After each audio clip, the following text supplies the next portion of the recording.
সুপ্রিয় শিক্ষার্থী, আসসালামু আলাইকুম। আরিফস একাডেমির পক্ষ থেকে তোমাদেরকে জানাই শুভেচ্ছা। আশা করি তোমরা ভালো আছো এবং সুস্থ আছো।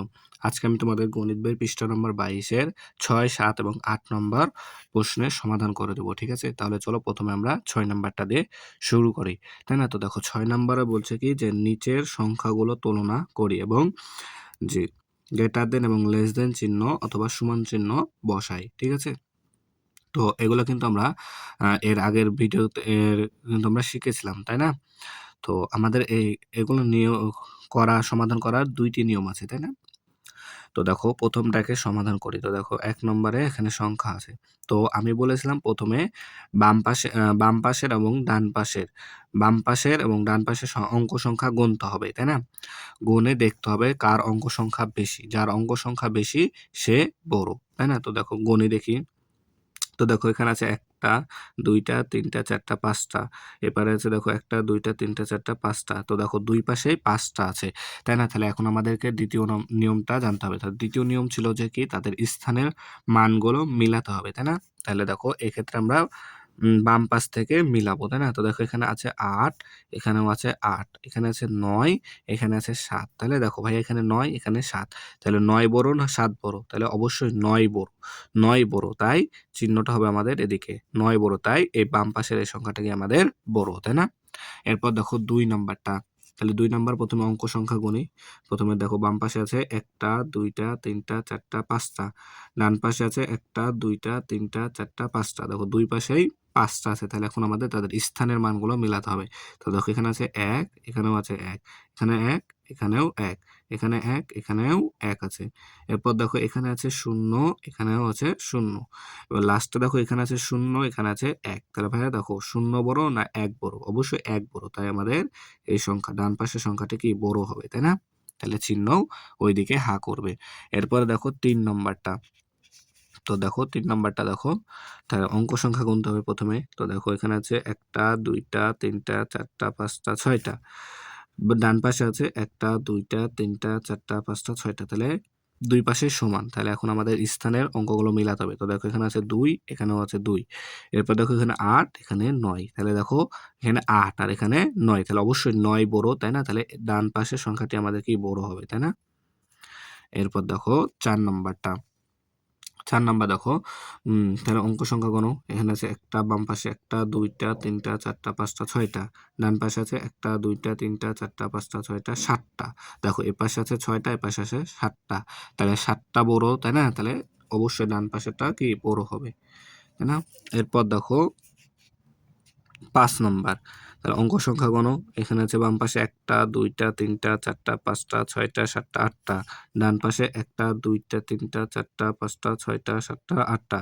তো দেখো দুই পাশেই ৮টা আছে, তাই না? তাহলে এখন তাদের স্থানের অঙ্কগুলো মিলাতে হবে। তো দেখো এখানে আছে ৩, এখানেও ৩, এখানে ০, এখানেও ০, এখানে ৩, হ্যাঁ, এখানে ৩, এখানেও ৩, এখানে ৩ আছে, আবার এটাতেও ৩ আছে। তাহলে এখানে ০, এখানেও ০, আবার ৩, আবার ৩ আছে। দেখো আবার ০ আছে, আবার ০ আছে, আবার ৩ আছে, আবার ৩ আছে। তো দেখো সবগুলো হুবহু মিলে যাচ্ছে। তাহলে আমাদের এখানে দেখো ৩টা প্রতীক ছিল। এই যে এখানে একটা সমান চিহ্ন আছে। তাহলে এরা পরস্পর কি বাম পাশের এবং ডান পাশের আর কি পরস্পর সমান। তাই এখানে আমরা সমান চিহ্ন বসাবো। ঠিক আছে? এরপর দেখো ৬ নাম্বার। তো ৬ নাম্বারে কয়টা আছে সেটাকে গুনে নিই। দেখো ১টা, ২টা, ৩টা, ৪টা, ৫টা, ৬টা, ৭টা, ৮টা। আর ডান পাশের দাঁত আছে ১টা, ২টা, ৩টা, ৪টা, ৫টা, ৬টা, ৭টা। তো দেখো তাহলে ডান পাশে আছে ৭টা আর বাম পাশে আছে ৮টা। তাহলে অবশ্যই এটাই বড় হবে, বাম পাশেরটাই বড় হবে, তাই না? তাহলে দেখো আমরা কিন্তু খুব সহজে কি সমাধানগুলো করতে পারছি, তাই না? এরপর দেখো ৭ নাম্বারটা, নিচের সবগুলো কার্ড ব্যবহার করে সংখ্যা তৈরি করো। তাহলে নিচের সবগুলো কার্ড ব্যবহার করে সংখ্যা তৈরি করতে হবে। ঠিক আছে? তো দেখো বলছে প্রথমে ১ নাম্বার বলছে বৃহত্তম সংখ্যা তৈরি করো। বৃহত্তম মানে কি ভাইয়া? বড়, তাই না? তাহলে বড় সংখ্যা তৈরি করতে হবে। তো দেখো সবথেকে বড় আছে ৮, তাই এখানে ৮ লিখলাম। এরপরে ৬, তাই না? তারপরে ৫, ৫ এর পরে বড় আছে ৩, তারপরে ২, তারপরে ০। ঠিক আছে না? তাহলে দেখো সবগুলো কার্ড ব্যবহার করে আবার কি বড় সংখ্যা তৈরি করা হয়ে গেল। এবার বলছে ক্ষুদ্রতম সংখ্যা তৈরি করো। তো ক্ষুদ্রতম মানে ছোট। তাহলে দেখো সবথেকে ছোট ০, কিন্তু ০ তো প্রথমে লেখা যাবে না। তাহলে প্রথমে লিখতে হবে ২, তাই না? তারপরে ২ এর পরে ০, এরপরে ৩, তারপরে ৫, এরপর ৬, এরপরে 8, তাই না? তাহলে ক্ষুদ্রতম সংখ্যা হয়ে গেল। তাই না? এখন দেখো বলছে বৃহত্তম বিজোড় সংখ্যা তৈরি করো। বৃহত্তম বিজোড় সংখ্যা তৈরি করতে বলেছে, তাই না? তাহলে দেখো, তাহলে প্রথমে বসবে কত? 8, এরপরে বসবে 6, এরপরে বসবে 5, তাই না? দেখো এবার কিন্তু এখানে 3 বসানো যাবে না, তাই না? কারণ আমাদেরকে বৃহত্তম বিজোড় সংখ্যা তৈরি করতে হবে। তাই প্রথমে 0, তারপরে প্রথমে 2, তারপরে 0, এরপরে 3 বসাতে হবে। এই যে লাস্টে 3 বসালাম না, তাই এটা কি হবে? বিজোড় হবে, ঠিক আছে?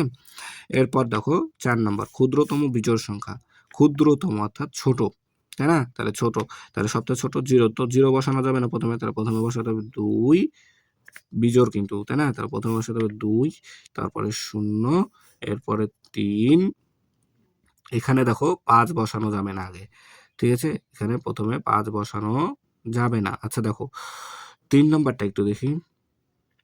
3 নম্বরে 3 নম্বরে ঠিকই আছে, তাই না? 6টাই। আচ্ছা, তাহলে দেখো 4 নাম্বারে, তাহলে প্রথমে 2, তারপরে 0, তারপরে 3, তাই না? তাহলে এখানে 5 বসাতে পারবো আগে? 5 বসাতে পারবো না। আগে 6, তারপরে 8, তারপরে 5 বসাতে হবে। তাহলে এটা আমাদের ক্ষুদ্রতম বিজোড় সংখ্যা হয়ে যাবে, ঠিক আছে? তাহলে দেখো 6 এবং 7 নাম্বার কি হয়ে গেল, তাই না? এরপর আমাদের 8 নাম্বারটা। তাহলে 8 নাম্বার দেখো, বলছে 2024 সালের আদমশুমারি অনুযায়ী কয়েকটি জেলার জনসংখ্যা তালিকা নিচে দেওয়া হলো, ঠিক আছে? বলছে সংখ্যাগুলোকে ছোট থেকে বড় ক্রমানুসারে সাজাই।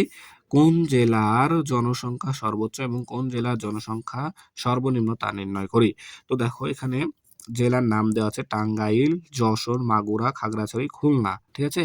এই তো এই জেলাতে জনসংখ্যা আছে এত বড়, ঠিক আছে? তো এগুলোকে আমাদেরকে কি ছোট থেকে বড় ক্রমানুসারে সাজাতে হবে, ঠিক আছে?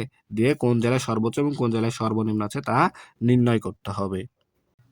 তাহলে দেখো আমি সংখ্যাগুলোকে এখানে ছোট থেকে বড় ক্রমানুসারে সাজিয়ে রেখেছি, ঠিক আছে? তো দেখো সব থেকে ছোট আছে 7,14,119, ঠিক আছে? এখানে ছোট থেকে বড় ক্রমানুসারে সাজানো আছে, ঠিক আছে? তো তোমরা এগুলা সাজাতে পারবা, হ্যাঁ, ঠিক আছে না? তারপর তাহলে দেখো এখানে সর্বোচ্চ সংখ্যা আছে আমাদের কত? 40,37,608। তাহলে এটা হচ্ছে সর্বোচ্চ সংখ্যা, মানে সবথেকে বড়। তাহলে আমাদের সর্বোচ্চ জনসংখ্যা এটা। তাই কি হবে? সর্বোচ্চ জনসংখ্যা টাঙ্গাইল। এটা ছিল টাঙ্গাইল জেলায়, ঠিক আছে? টাঙ্গাইল জেলার জনসংখ্যা ছিল এটা। তাহলে টাঙ্গাইলে কি আমাদের জেলায় জনসংখ্যা কি হবে? সবচেয়ে বেশি হবে, তাই না? এরপর দেখো আর সর্বনিম্ন এখানে দেখো 7,14,119। তো এখানে সর্বনিম্ন জনসংখ্যা সমান লিখে দিয়েছি 7,14,119। এই 7,14,119 জন জনসংখ্যা ছিল কোথায়? খাগড়াছড়িতে। তাই আমরা লিখলাম সুতরাং সর্বনিম্ন জনসংখ্যা খাগড়াছড়িতে, ঠিক আছে? তো এটাই হচ্ছে আমাদের উত্তর ছিল, ঠিক আছে? তো আশা করি তাহলে তোমরা সবগুলো প্রশ্নের সমাধান খুব সহজে বুঝতে পেরেছো, ঠিক আছে? তাহলে আজকে এই পর্যন্তই। ভিডিওটি ভালো লাগলে অবশ্যই লাইক, কমেন্ট, শেয়ার করতে ভুলবেন না এবং পরবর্তী ভিডিও সবার আগে পেতে আমাদের চ্যানেলটি সাবস্ক্রাইব করে রাখো। আল্লাহ হাফেজ। আসসালামু আলাইকুম ওয়া রাহমাতুল্লাহ।